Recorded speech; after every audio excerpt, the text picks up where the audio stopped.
महाराष्ट्र माझा, प्रत्येक गावातून आणि प्रत्येक जिल्ह्यातून थेट तुमच्यापर्यंत। खरंच तिचं मनापासून कौतुक करायचं आहे, कारण असं सर्व महिलांनी, सर्व मुलींनी, सुशिक्षित महिलांनी पुढे येऊन आपण जर काम केलं तर आपली संघटना वाढायला वेळ लागणार नाही। कारण आपण बघितलं असेल तर आपल्या महिला अध्यक्ष सुद्धा ॲडव्होकेट आहेत, आपला युवक अध्यक्ष ॲडव्होकेट आहे, म्हणजे जे आपल्यामध्ये काम करण्याची मंडळी आहे हे सर्व सुशिक्षित मंडळी आहे। म्हणजे असं नाही का बाबा करायचं म्हणून करायचं आणि ज्या माणसाच्या सोबत जातोय आपण तो माणूस कॅपेबल आहे की नाही हे आपण सर्वांनी बघितलं। राष्ट्रवादी शहर युवती अध्यक्षपदी डॉक्टर युक्ता पोपटराव यांची निवड। नेरळ येथील महिलांचा सुद्धा पक्षप्रवेश संपन्न। राष्ट्रवादी काँग्रेस पार्टी कर्जत शहर युवती अध्यक्ष म्हणून पेशाने डॉक्टर असलेल्या युक्ता राजेंद्र पोपटराव यांची निवड करण्यात आली आहे। यावेळी नेरळ येथील राजेंद्र गुरुनगरमधील महिला कार्यकर्त्यांनी सुद्धा राष्ट्रवादी काँग्रेस पार्टीमध्ये प्रवेश केला।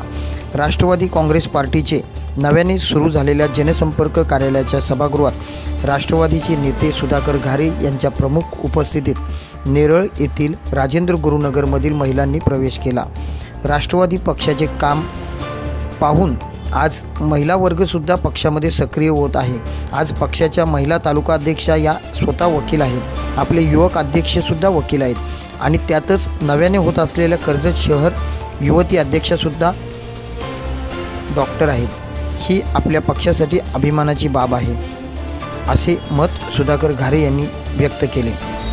यावेळी व्यासपीठावर महिला तालुका अध्यक्षा रंजनाताई धुळे, युवक अध्यक्ष स्वप्नील पालकर, युवती अध्यक्षा सुचिता लोहकरे, मनीषा पाटील, कार्याध्यक्ष बळीराम देशमुख आदी उपस्थित होते। आपण जर पाहिलं तर नेरळ शहरामधील महिला त्यांच्याकडे आपल्याला जावं लागलं नाही तर त्या स्वतःहून आपल्या पक्षाकडे अप्रोच झालेल्या आहेत। अगदी मनीषाच्या कॉन्टॅक्टमध्ये नेहमी गायत्री असायची, त्या माध्यमातून माझ्याशी नेहमी बोलणं होत राहायचं आणि मी नेहमीच पाहिलेलं आहे की महिलांना अगदी ती रेखाताई स्वतःहून अगदी मला या पक्षामध्ये काम करायचं आहे हे सांगण्यासाठी मला ऑफिसमध्ये भेटायला आली। खरोखरच राष्ट्रवादी महिला काँग्रेसवर आणि राष्ट्रवादी पक्षावर विशेषतः माननीय सुधाकर घारे यांच्यावर महिलांचा विश्वास वाढत चाललेला आहे हे खरोखरच उल्लेखनीय आहे।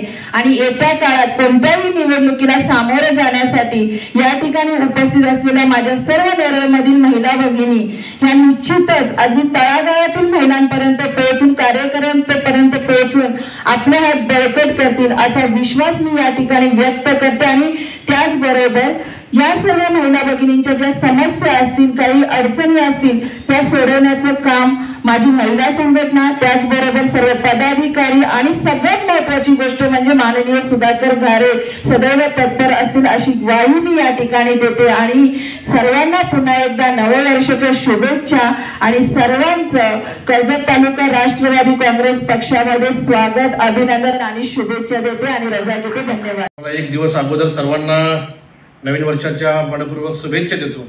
तुमच्या आयुष्यामध्ये हे वर्ष 2024 हे वर्ष आनंदात, सुखात आणि समाधानात जावं ही सर्वांसाठीच मी महालक्ष्मीची प्रार्थना करतो। आज मनीषाताई तुमचं आणि भालेराव ताईंचं मी मनापासून अभिनंदन करेन, कारण आपल्या माध्यमातून आज नेरळ शहरामधल्या महिला स्वतःहून राष्ट्रवादी काँग्रेस पार्टीमध्ये प्रवेश करणार आहेत।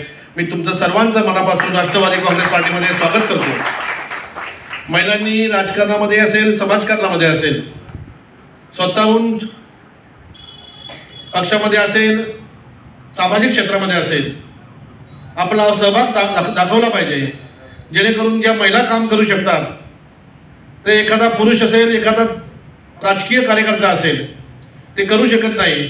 ताईंनी 2 शब्दात सांगितलं का आमच्या बिल्डिंगमध्ये येण्या जाण्यासाठी रस्ता नाही, कारण प्रत्येक अडचणीच्या कामाला महिलांना सामोरं जावं लागतं। त्यामध्ये रस्ता असेल, त्यामध्ये पाणी असेल, त्यामध्ये लाईट असेल, पुरुष सकाळी बाहेर जातो, तो रात्री घरी येतो, दिवसभरामध्ये घरात लाईट आहे की नाही, दिवसभरामध्ये पाणी येत आहे की नाही, येणारा रस्ता चांगला आहे की नाही, हे सगळ्या गोष्टींना महिलांना सामोरं जावं लागतं।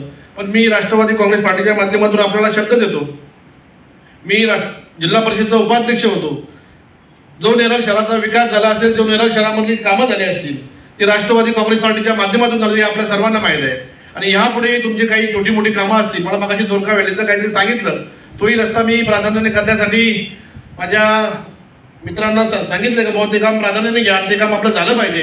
पुढच्या काळामध्ये तुम्ही जी कामं सांगाल ती तुम्हाला पक्षाकडून तुम्हाला सहकार्य होईल. परंतु आपण सुद्धा फक्त पक्षामध्ये प्रवेश केला आणि मी राष्ट्रवादीचे कार्यकर्ते म्हणून न राहता आपण सक्रिय होऊन आपल्या परिसरामध्ये असेल, आपल्या पूर्णतः नेरळ शहरामध्ये असेल, जास्तीत जास्त महिलांची संघटना कशी वाढवता येईल. तुमच्यामधील अनेक तुम्ही महिलांची नावं सांगा, त्या महिलांना आपण पद देण्याचं काम करू. त्या पदाधिकारी असतील त्या पदाचा वापर आपण चांगल्या पद्धतीने कराल असा मला विश्वास आहे. कारण आपल्याबरोबर रंजनाताई सारखं नेतृत्व तुमच्या सोबत राहणार आहे. आमच्या 2 युवती अध्यक्ष असतील, आमच्या शहरांचे अध्यक्ष असतील, या सर्व महिला शक्तीची ताकद तुमच्या सोबत राहणार आहे. परंतु तुम्ही काम करत असताना तुम्ही एका बिल्डिंग पुरतं न राहता प्रत्येकाने आपण एक वार्ड पकडून 2 महिलांच्या 20 महिला कशा होतील, 20 ते 200 महिला कशा होतील हे आपण या ठिकाणी करणं गरजेचं आहे. मागच्याच आम्ही रंजनाताईंच्या सांगण्यावरून आपण नेरळ शहरामध्ये एक महिलांचा कार्यक्रम घेण्याचं निश्चित केलं होतं. परंतु काही अडचणीच्या मुळे तो कार्यक्रम राहून गेलेला आहे. पुढच्या काळामध्ये आपण एक महिलांचा चांगला कार्यक्रम घेऊ, नेरळ शहरामध्ये जास्तीत जास्त महिला संघटना एकत्रित करू आणि आपल्या पक्षाची ताकद द्विगुणित करण्याचं आपण तुमच्या माध्यमातून असेल, पक्षाच्या माध्यमातून असेल हे करण्याचं काम करू. आपल्यामध्ये आज एक डॉक्टर आपल्या संघटनेमध्ये एक सामील झालेली आहे. तर ती शहरामध्ये काम करणार आहे. ती एक चांगल्या घराण्यातली मुलगी आहे. ती चांगलं, आपणही सर्व चांगल्या घराण्यात, पण ती एक तिचा मार्ग वेगळा आहे तरी सुद्धा ती आपल्या सोबत येऊन काम करायला तयार झाले. मला खरंच तिचं मनापासून कौतुक करायचं आहे. कारण असं सर्व महिलांनी, सर्व मुलींनी, सुशिक्षित महिलांनी पुढे येऊन आपण जर काम केलं तर आपली संघटना वाढायला वेळ लागणार नाही. कारण आपण बघितलं असेल तर आपल्या महिला अध्यक्ष सुद्धा ॲडव्होकेट आहेत, आपला युवक अध्यक्ष ॲडव्होकेट आहे. म्हणजे जे आपल्यामध्ये काम करण्याची मंडळी आहे हे सर्व सुशिक्षित मंडळी आहे. म्हणजे असं नाही का बाबा करायचं म्हणून करायचं आणि ज्या माणसाच्या सोबत जातोय आपण तो माणूस कॅपेबल आहे की नाही हे आपण सर्वांनी बघितलं पाहिजे. आणि जो माणूस ज्या माणसासोबत जातो तो माणूस जर शहरामधलं वातावरण खराब करणं असेल, तुम्हाला जर नेरळमधलं वातावरण मी सांगण्याची गरज नाही. नेरळचं वातावरण मागच्या काळामध्ये कसं खराब झालं होतं हे तुम्हाला सर्वांना ज्ञात आहे. कारण नेरळचं वातावरण महिला भगिनी ह्या आपल्या सर्वांच्या, आपण जर बघितलं त्या लक्ष्मीचं रूप आहे. त्यांच्याकडे त्यांच्या पद्धतीने राहिलं पाहिजे हे आपण सगळ्यांनी बघितलं आहे. मागच्या 10 वर्षापूर्वीची जर ग्रामपंचायतीचं तुम्ही जर चित्र डोळ्यासमोर आणलं तर तुम्हाला तुमचं सर्व डोक्यात तुम्हाला क्लिक होईल. कारण ज्या ज्या पद्धतीने नेरळच्या महिलांना सामोरं जावं लागलं त्या पद्धतीने अडचणीच्या काळामध्ये आज नेरळ शहराच्या प्राधिकरणामध्ये रूपांतर झालंय. जसं जेवढं कर्जत शहरामध्ये जेवढी लोकसंख्या नाही त्यापेक्षा डबलनी लोकसंख्या नेरळ शहरामध्ये आहे. नेरळचा विकास झपाट्याने होतोय. परंतु नेरळचा विकास कसा झाला पाहिजे? रस्ता झाला म्हणजे नेरळचा विकास झाला नाही, पाणी आलं म्हणजे नेरळचा विकास झाला नाही. आपल्या महिला भगिनी सुरक्षित राहिल्या पाहिजेत. आपल्या गावामध्ये जी स्वच्छता आहे ती स्वच्छता व्यवस्थित राहिली पाहिजे. या गोष्टीकडे आपण आपल्या पक्षाच्या माध्यमातून असेल आणि तुमच्या सगळ्यांच्या माध्यमातून असेल आपण पुढच्या काळामध्ये चांगलं काम करण्याचं काम करू. आणि आपण सर्वांनी आमच्या पार्टीमध्ये, आपल्या राष्ट्रवादी काँग्रेस पार्टीमध्ये येण्याचा निर्णय घेतला. मी आपल्या मनापासून धन्यवाद देईल आणि तुमचं राष्ट्रवादी काँग्रेस पार्टीमध्ये मी स्वागत करतो. महाराष्ट्र माझाला सबस्क्राईब करा आणि बाजूचा बेल आयकॉन प्रेस करून मिळवा आपल्या परिसरातील ठळक आणि ताज्या घडामोडी.